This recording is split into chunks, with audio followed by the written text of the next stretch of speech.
The door closes behind me with a soft click. All I see is black till an overhead echoing click brings fluorescent light high above our heads on dimly lighting in the room of grays and greens.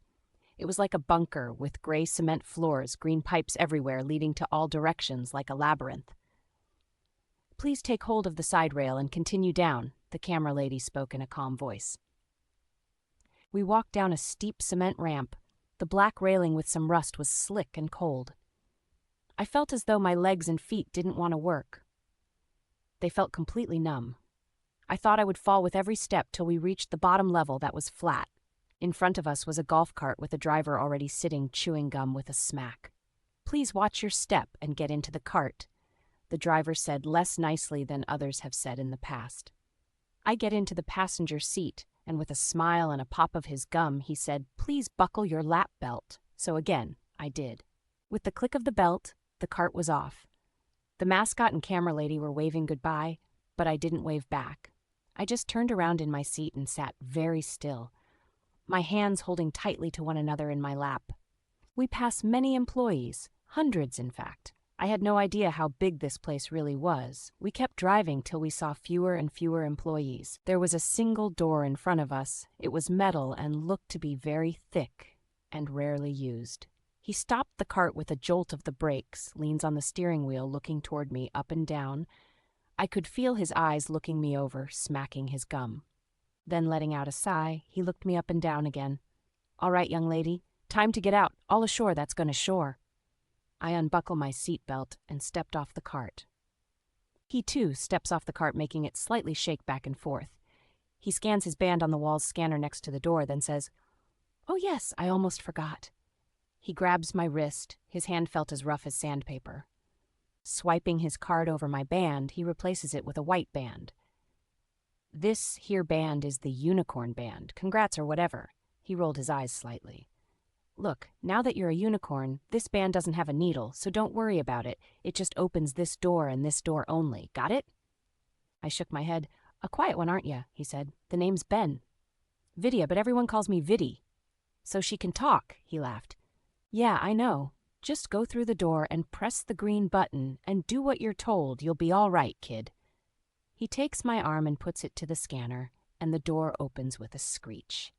I walk into a white and gold room decorated with suns and moons. In front of me was a very large pink boat, large enough to hold at least 16 people. But where others were to sit there was what looked to be sandbags. I stand there for a moment. I see a button in the front row of the boat. It looked green to me, so I climbed in the boat and sat again for a moment.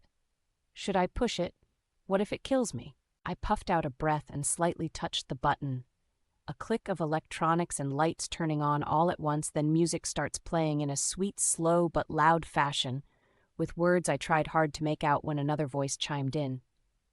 "Please keep your arms, hands, and feet inside the boat at all times." As the boat began to move through the water, I started going toward a bright tunnel.